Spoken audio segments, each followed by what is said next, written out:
Hey everyone, and welcome back. Welcome to 2021, and I hope everyone had a lovely holiday. Hopefully, you've got some good dashes in. Hopefully, you got some good tips along the way too. I know I did, and I'm here today to talk basically about a follow up off the last video. More or less, we're going to talk about what DoorDash did for Prop 22 in California. And then we're also going to talk about a scam that's impacting Postmates drivers nationwide that also actually impacted DoorDash drivers not too long ago. So quite a lot of experience in this, and we'll dive right into it right away here. So the first couple of updates we saw from Prop 22, as mentioned, I expected DoorDash to paint the same plan that Postmates did, and they did pretty much for the most part. But the payouts may be different. So let's go over DoorDash just because they released theirs first. So if you're actively 15 hours active within the quarter per week, you'll receive a $205 stipend per quarter for your healthcare premium that you're paying on. So to kind of define that very easily for you, the language gets a bit tricky here. It says active hours dashing.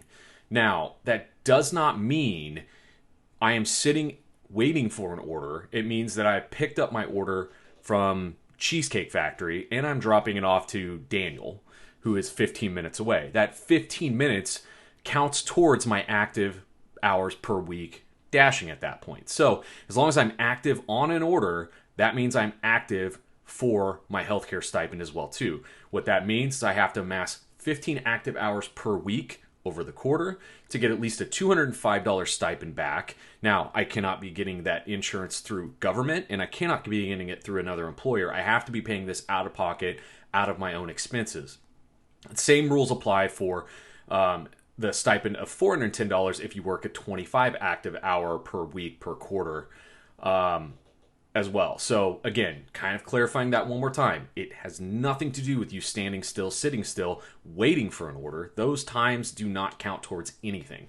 They do not count towards the minimum wage. They do not count towards this stipend that you're getting for healthcare either. It's only in the times that I pick the order up and I drop the order off that I do get paid either $205 for 15 hours active per week or 25 hours active per week over the quarter as well too. So if you have questions, just comment down in the video. I'm happy to answer and address those. Please let me know if that was confusing and you need me to clarify with a secondary video. I can certainly do that as well too. A couple other things to keep in mind with Prop 22 and DoorDash relatively, only relative to DoorDash speaking. There will be a new online safety course that's set to be completed by all drivers in California by July of 2021. And then a new rest break requirement. So you'll need to take an uninterrupted 6-hour break if you dash more than 12 hours within a 24-hour period. I'll say that one more time. You need to take a 6-hour break if you DoorDash for more than 12 hours within a 12-hour period. So if I DoorDash at noon to 4, and then I end up trying to DoorDash the very next day from, I don't know, noon to 4, or maybe I go into the evenings hours as well too. So anything that amasses 12 hours, I have to take 6 hours off no matter what. Now, this will be an interesting process in how they enforce it. And as we sort of know with other drivers, they actually have multiple accounts. So I don't know who they're targeting with this necessarily. And I know that from a personal perspective, when I did drive, some of the older shifts I drove were 10 a.m. to 8 or 9, maybe even 10 p.m. That's a 12-hour shift. I loved doing those. I didn't want to take a break. So I find it weird that they've installed that new requirement, but I want to get your opinion on that as well, too. Feel free to comment. It'll be an interesting one, that's for sure. But not a fan of that policy. I think the rest of them are actually pretty solid. It's a good way to give back to us as drivers, especially if you consider this a sort of full-time position that you do on a regular basis. So the second thing I want to dive into is regarding Postmates. And Postmates is having a bit of a problem right now, and not Postmates in particular, but the drivers.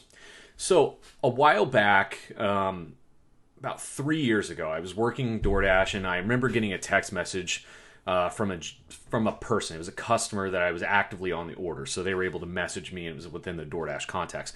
And they had said something like, fill out this questionnaire and you'll get $150 for completing your next 10 deliveries.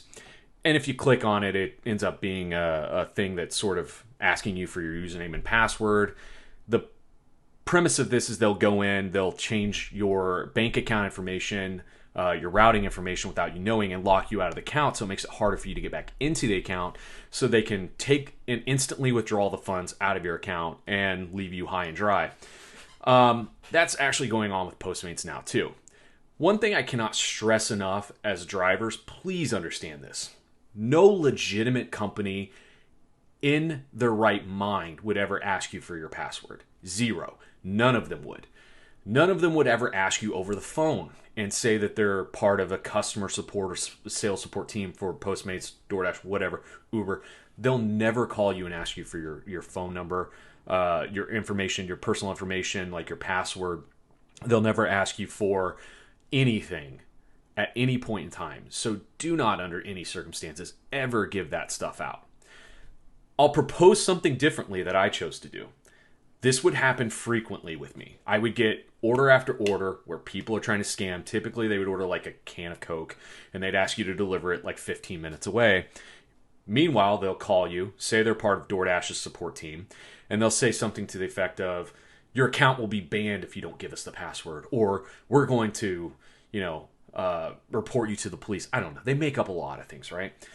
I loved to play around with these back when I was receiving these on a regular basis. So I would sit outside, deliver the can of Coke, or attempt to, which of course it was usually a fake address or someone who had no idea they ordered a can of Coke.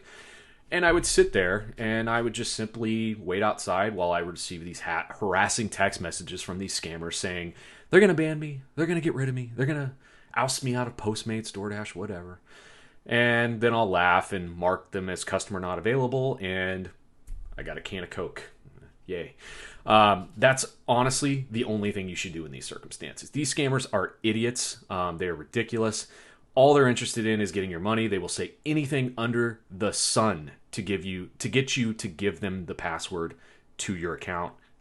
Do not give it. Again, I cannot stress this enough. No legitimate company on the planet will ever ask for your password. If you have duo authentication, which I encourage you to do so, which means that if I do log in, I have to send an SMS to my phone, verify with a number that randomly generates to do that. Again, no company would ever randomly ask for that randomly generated number. They just don't exist. So you might be scared. You might be alarmed. It's fine. It's perfectly normal. The first time it happens, I was too. Take a deep breath. Understand it's a scam.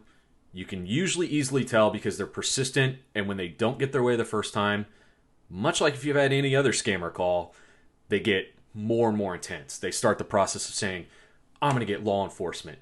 You're going to have to pay $1 million in fines or something absurd. They'll keep going further until you commit to giving the password or you hang up. Do what I do.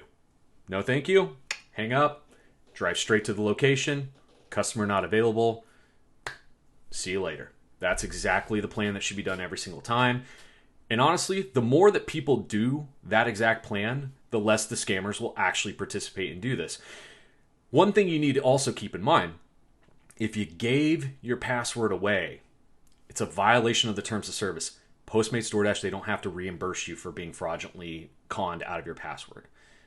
It's sort of one of those logical steps you've learned when using the internet is never give your password out. Never give your password out. And they have it in the terms of service. So if you were a victim of this, I'm sorry. There's just not a course of action that's going to get your money back. From my understanding, I may be wrong. Feel free to comment in the sections below. But please, please never give out your password. And try to deliver these items without giving your password out and, piss off a scammer or two. Otherwise, if you have any questions, folks, please feel free to ask. I always respond. And thank you for taking a look at the video. Have a wonderful day.